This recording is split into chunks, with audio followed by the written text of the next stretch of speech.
Okay, good day everyone. So now we will try to connect two generators. Okay, so this is RTA3 engine.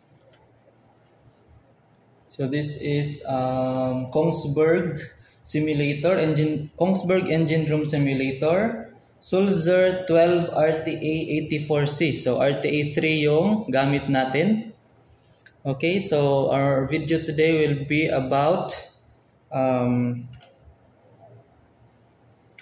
connecting or synchronizing two generators manually.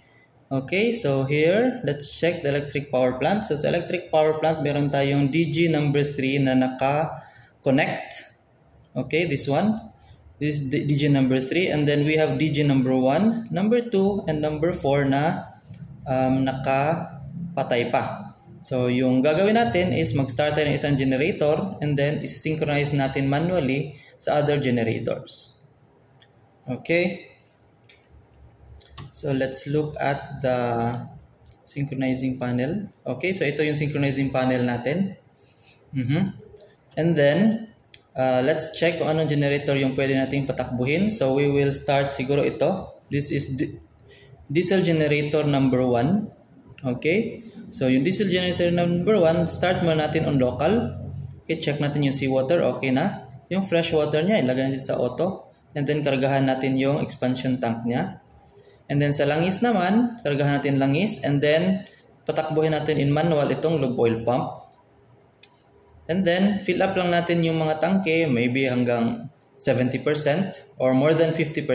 Okay, so mga 70%. Okay, pag nag-70 na, okay, pwede natin patayin. Okay, 66, 7... 70. Okay, so okay na yung fresh water and lube oil natin. Yung fuel line natin is naka-line up na rin yan. Okay, diesel yung gamit natin for starting. Okay, and then walang alarma. So okay na yan. So let's start. Start the engine. And then wait for the RPM to go at to 700. Yung set point natin is 727. So pag nag-700 na yan, pwede na nating ilagay sa automatic itong pump control. Kasi stable na yung engine natin. Okay, so okay na, tumatakbo ng DG1 natin. So punta tayo sa control. So ito, tumatakbo na. So voltage natin, almost the same. So ipantay lang na siguro natin yung voltage to 440. Okay, okay. Okay, so dagdagan natin konti. Siguro, 53. Yung voltage control, dagdagan natin para maging 440 din yung kanyang voltage. So, konti lang pala idadagdag natin. Yan, pwede na yan. So, medyo malapit na. And then, sa kabila, check natin sa synchronizer. So, yung isi-synchronize natin is yung DG number 1. So, lagay natin sa synchroscope, DG number 1. And then, makikita natin yung frequency na clockwise yung ikot. Ibig sabihin, yung DG1 natin or yung generator na ipapasok natin, incoming generator natin, is running faster than the service generator. Okay? So, since medyo mabilis yung ikot niya, pwede nating i-slow down konti yung takbo ng DG1. Okay? So, punta tayo sa control panel ng DG1. Okay, here's the main switchboard ng diesel generator 1. So yung gagawin natin, bawasan natin yung speed ng DG1. Okay, yan. Unti-unti lang, alalay lang yung bawas natin. Okay, alalay lang. Hanggang sa, okay, ganyan.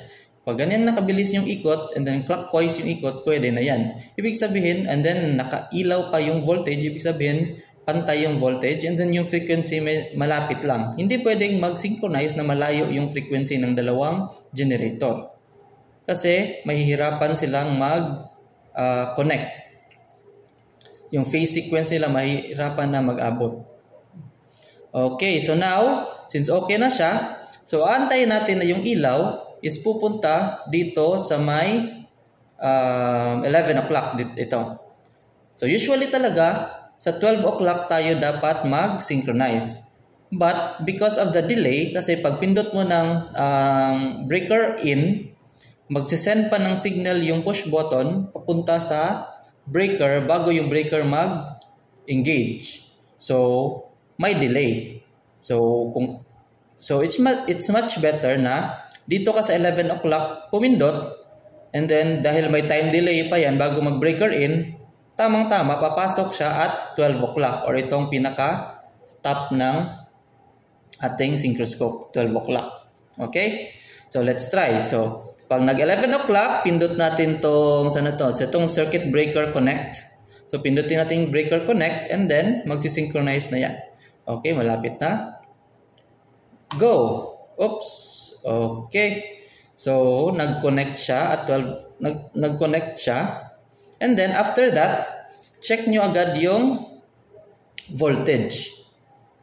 Yung power pala. Kailangan yung power ng mga generator nyo is medyo pantay. Like for example, dito, 207, 270, and 500. So pwede natin dagdagan konti itong number 1 para pumantay siya sa load ng number 3 na generator. So pantayin agad natin yung load. Kasi pag hindi mo pinantay yung load, possible na mag-overshoot yung isa, tapos yung isa is magba-blackout or magiging pabigat na yung isa, and then mag-reverse trip yung isa, and then magiging pabigat sa isang generator, and then hanggang sa mag-blackout yung dalawang generator.